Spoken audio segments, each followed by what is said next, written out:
Good afternoon to each and everyone.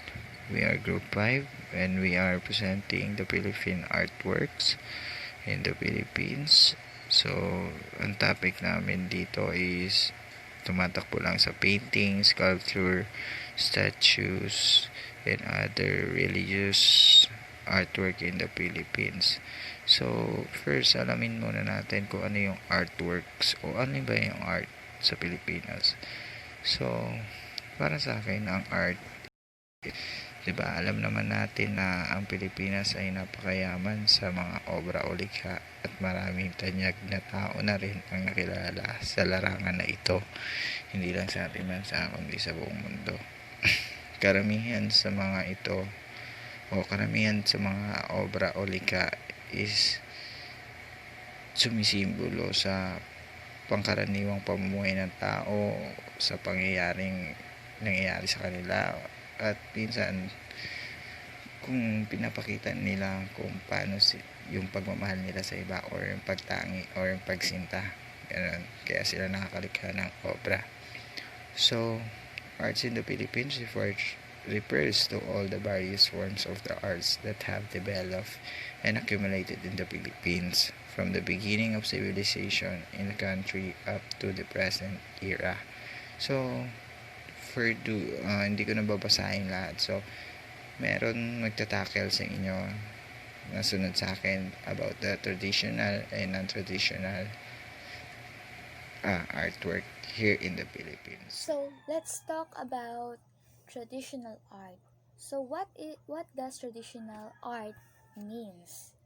So traditional art is a part of the culture of a group of people, skills and knowledge of which are passed down through generations from master craftsmen to apprentices. The traditional arts in the Philippines encompass folk architecture, maritime transport, weaving, carving, folk performing arts, folk or oral literature, folk graphic, plastic arts, ornament, textile or fiber art, pottery, and other artistic expression of traditional culture. Next is non-traditional art. Non-traditional art is just expressing different arts, but not in a traditional way, religion or having a religious meaning and storytelling. Creative process is simply a different style to art, such as graffiti. So what is the difference between the two, the traditional and non-traditional? So when it says traditional art, it usually refers to older art that were made in the past, or just artworks that uses same style.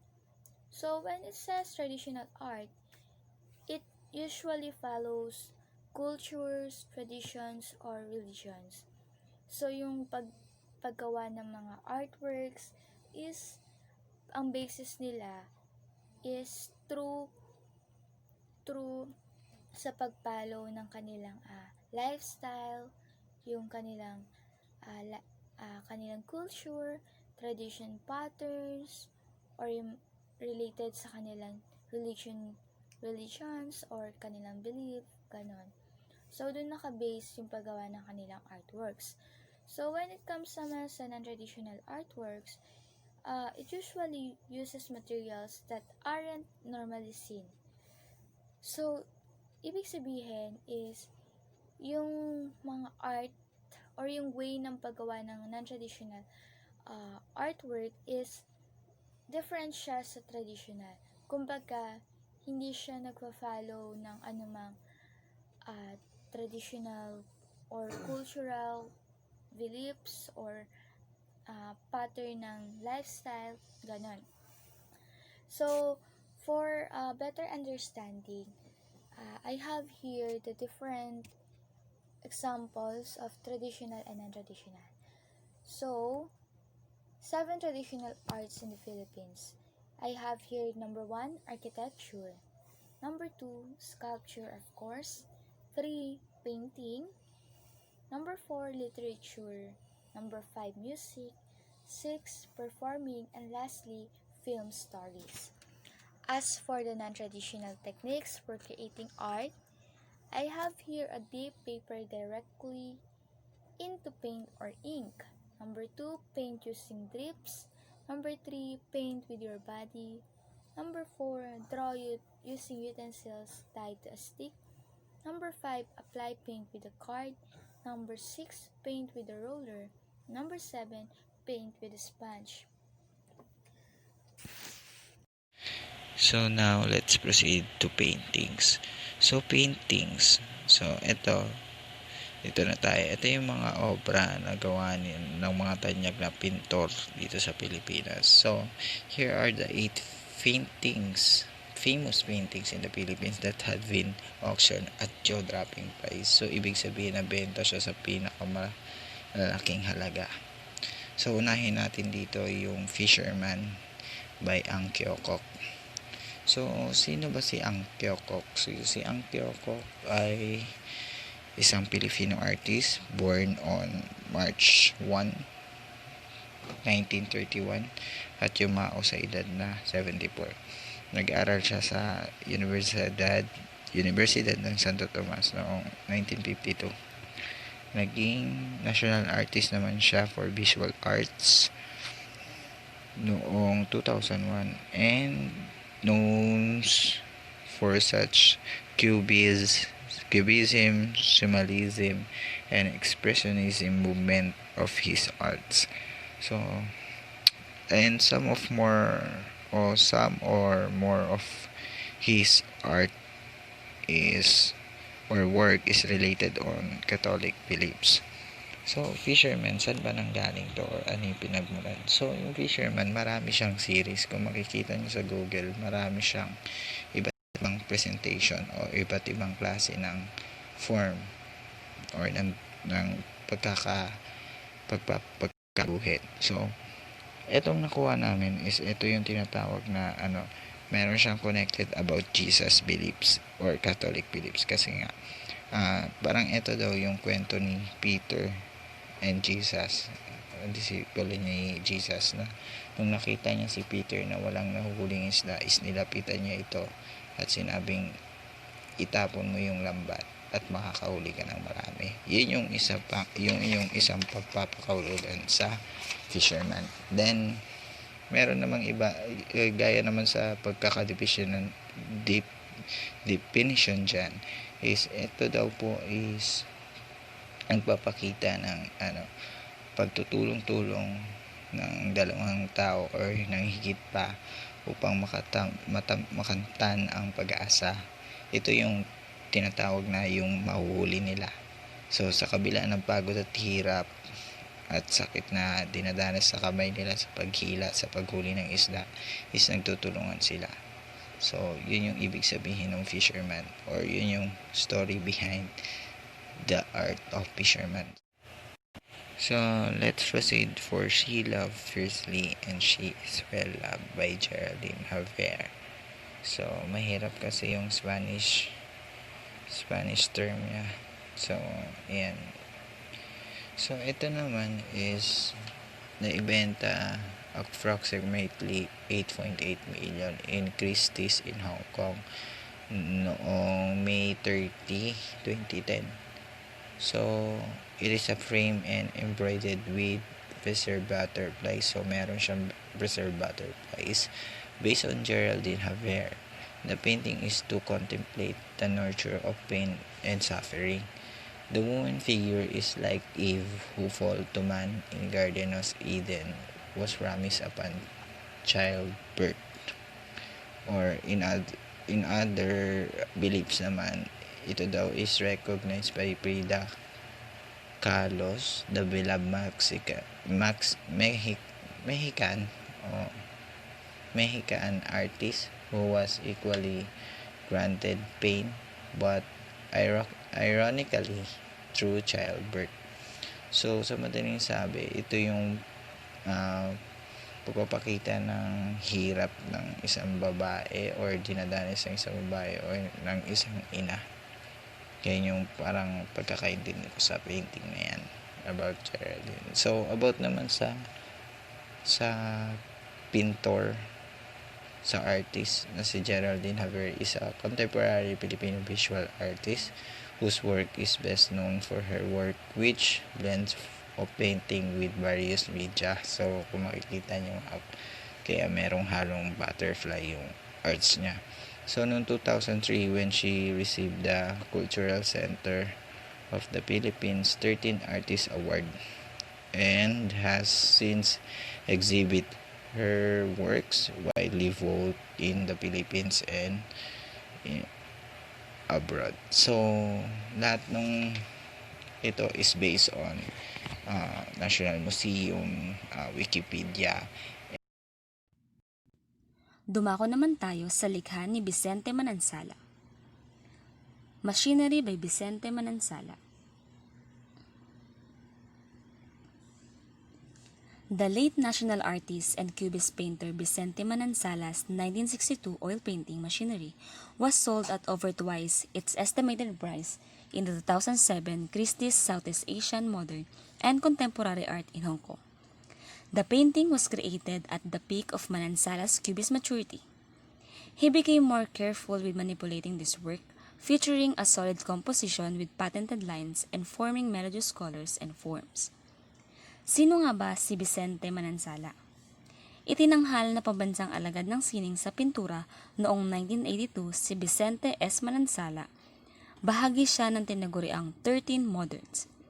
Gaya ng iba pang modernista, pinili ni Manansala na ipakita ang sining gaano man kapangit ang tema o kaligirang kinapapalooban ng kanyang mga paksa.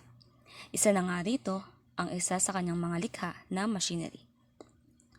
Ayon sa philippineculturaleducation.com, tumanggap siya ng karangalan sa kanyang barong-barong noong 1950 sa eksibisyong ginanap sa Manila Grand Opera House. Tumanggap din siya ng 1963 Republic Cultural Heritage Award at 1970 Patnubay ng Sining at Kalinangan Award mula sa lungsod ng Maynila. Nagkakalaga ang pintang ito ng 13.7 million pesos. Sumunod naman ang Labanderas by Fernando Amorsolo. Spanish train realist Fernando Amorsolo's most expensive auction work was his 1923 oil painting Labanderas. It was sold on May 30, 2010 in a Christie's auction of Southeast Asian modern and contemporary art. Amorsolo is known for his romantic Filipino landscapes and is widely considered a successor to Juan Luna and Felix Hidalgo. Sinasabi nga na si Fernando Amorsolo is one of the most important artists in the history of painting in the Philippines. Si Fernando Amorsolo ay pinanganak noong May 30, 1892 at namatay noong April 24, 1972. Siya ang pinakaunang ginawaran ng karangalang pambansang alagad ng sining sa pintura noong 1972. Kinilala rin siya na maestro at grand old man ng sining ng Pilipinas noong nabubuhay pa nga siya. Ang pintang ito ay nagkakalaga ng 20.3 million pesos. Sumunod naman ang Nose Flute by Carlos Botong Francisco. The priciest Botong Francisco painting went under the hammer on May 19, 2012 at One Isla Rasati, Hong Kong. The subject was a northern Philippine mountain tribe couple with a nose flute. Measuring 4 times 6 feet, the painting is on 2 canvases joined horizontally in the bottom half. Ang lumikha naman sa pintang ito ay si Carlos B. Francisco. Sino nga ba si Carlos B. Francisco? Si Carlos B. Francisco ay pinanganak noong Nobyembre 4, 1912 at inamatay noong March 31, 1969. Si Carlos B. Francisco ay kinilalang pambansang alagad ng sining sa pintura noong 1973. Mas kilala siya sa pangalang Botong. Isa siya sa bumubuo ng triumvirato ng modernismo na nagbabago sa larangan ng sining sa Pilipinas noong namamayani ang impluwensya ni Amorsolo. Kasama rin siya sa mga nagtatag ng 13 Moderns noong 1938 at nagpaunlad at nagdaguyod ng mga likhang mural. Nagkakahalaga naman ang bintang ito ng 29.8 million pesos. So for the next slide that we have here is the La Parisienne by Felix Resurrection Hidalgo. A Parisienne is a female native or resident of Paris. The selling price back then was at the price of 696,000 Singapore dollar or approximately 22.8 million in Philippine peso.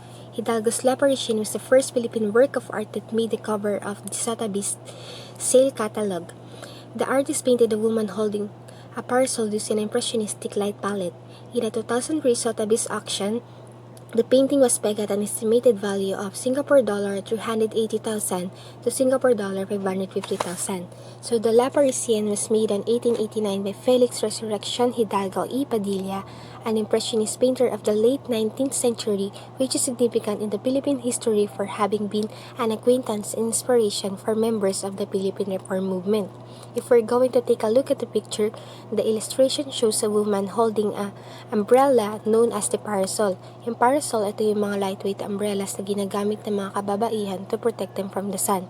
Yung example nito ay yung mga payong before na may mga rapples-rapples sa dulo, saka yung paper umbrellas sa mga Chinese. According to themeaning.com, the La Parisienne was created by Hidalgo in the Impressionist style, employing a light palette. It shows Hidalgo's versatility and unique talent in using a different color palette and style, which deviates from his trademark as a conventional epic painter.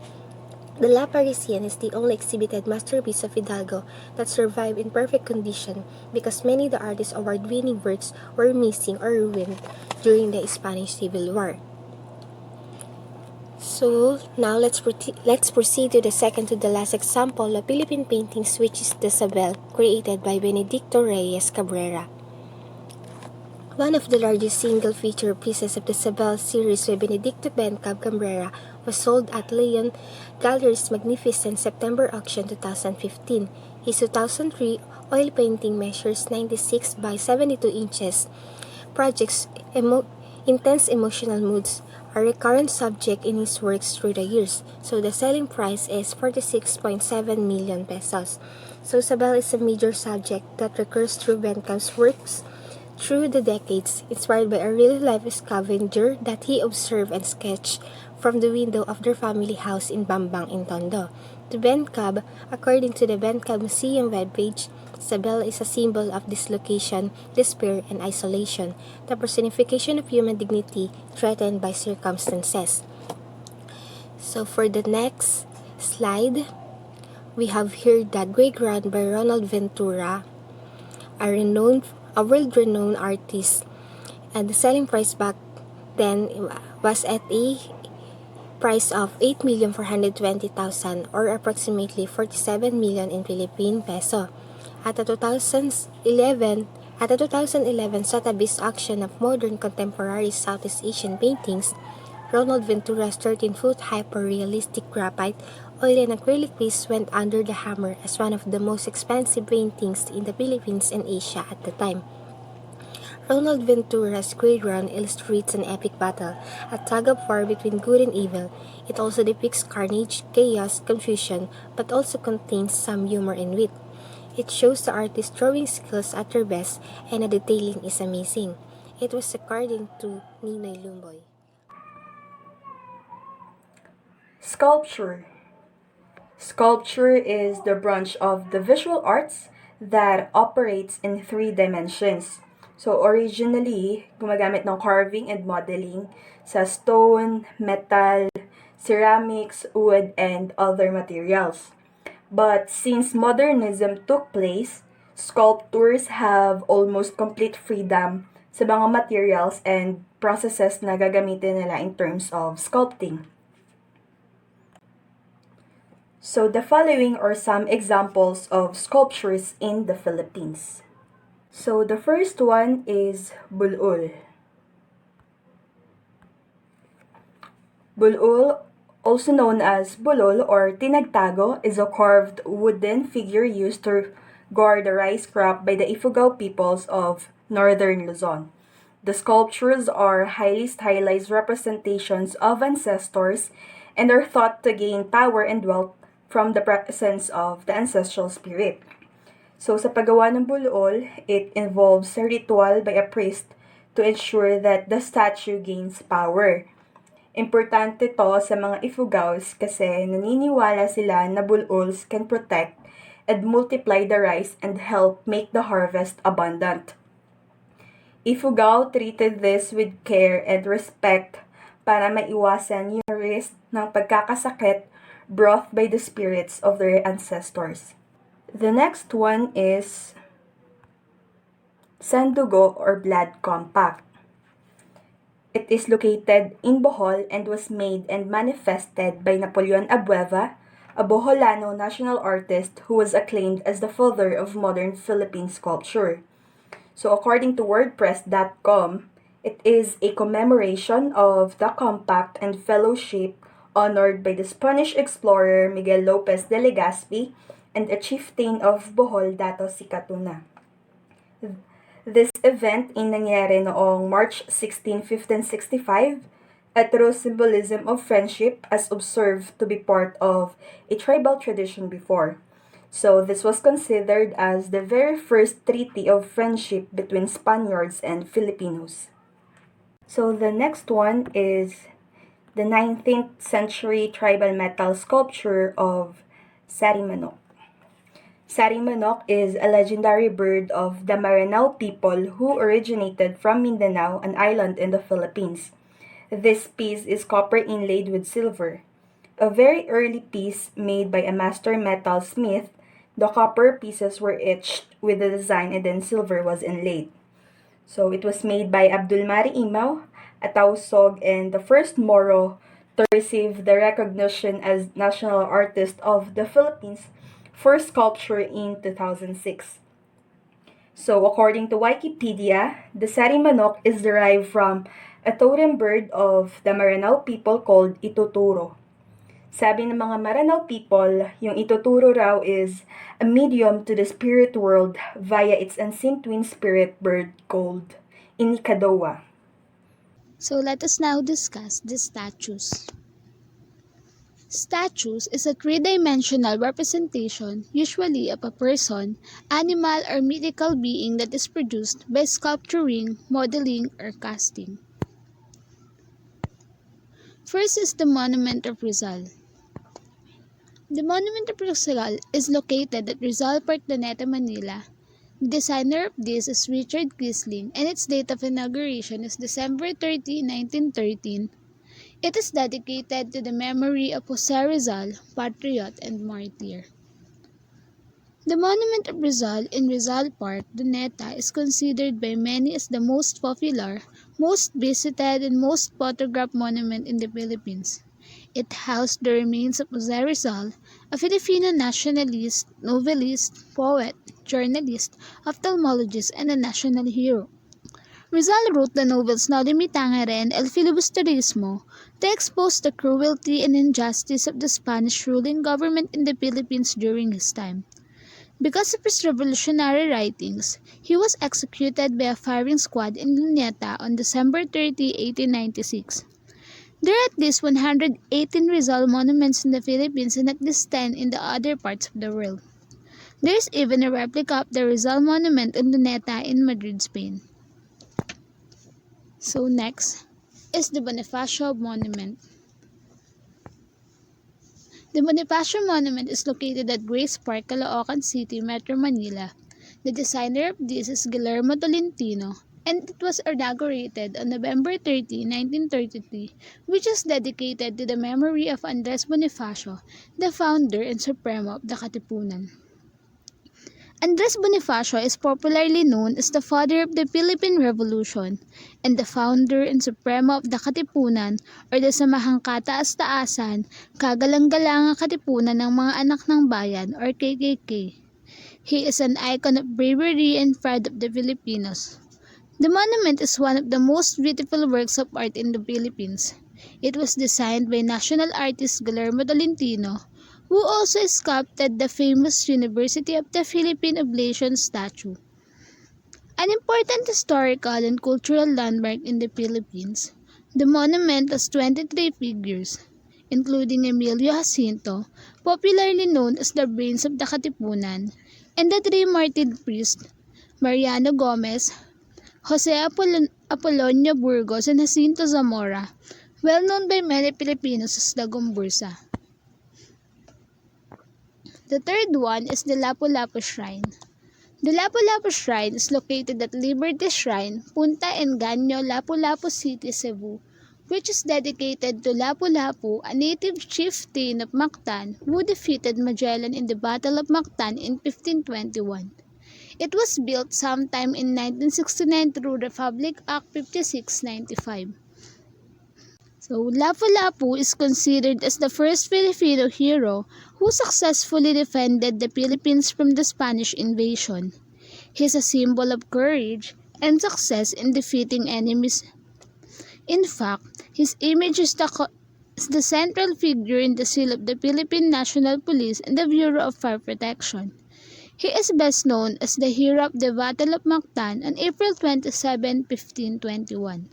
The Battle of Mactan stopped the invasion of Magellan in Cebu and delayed the Spanish occupation of the islands by over 40 years until the expedition of Miguel Lopez de Legazpi in 1564.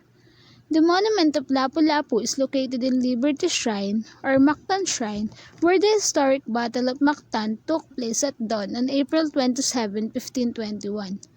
The area is also the place where Magellan's Shrine and the marker of the spot the Portuguese conquistador was killed are located.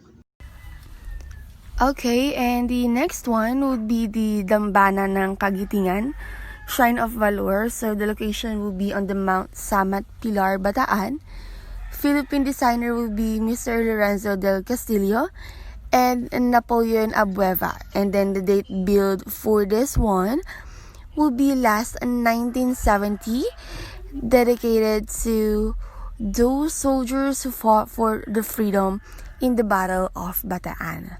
So this is actually one of the popular places on the Bataan as well, okay? So now we are done with the statues and we will proceed now with the religious artworks here in the Philippines. So before that, we will be needing first to discuss the meaning of this one. So this is an artistic imagery using religious inspiration and motifs and often intended to uplift the mind to the spiritual. So we have a top one here on the Black Nazarene. So it is actually a life-size image of a dark-skinned kneeling Jesus Christ carrying the cross enshrined in the mirror Basilica of the Nazarene in the Quiapo district of the city of Manila. So this is actually the as you heard last week or last Saturday, January 9.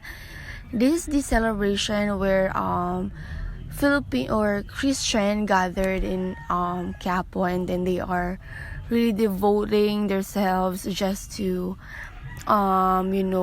hold on that Black Nazarene, because they have their belief or perception that once they were able to touch their towels or anything with that said statues, it actually has the power to heal anything. So that is actually the common beliefs of the Filipinos. And we have here as well the Santo Niño de Cebu, which is a Roman Catholic title of the child Jesus associated with a religious image of the Christ child, widely venerated as miraculous by Filipino Catholics, oldest Christian artifact in the Philippines.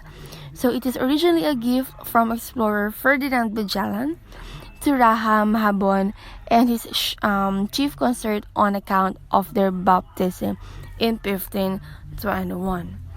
So that is some of the religious artwork found in the Philippines. Thanks so much for listening.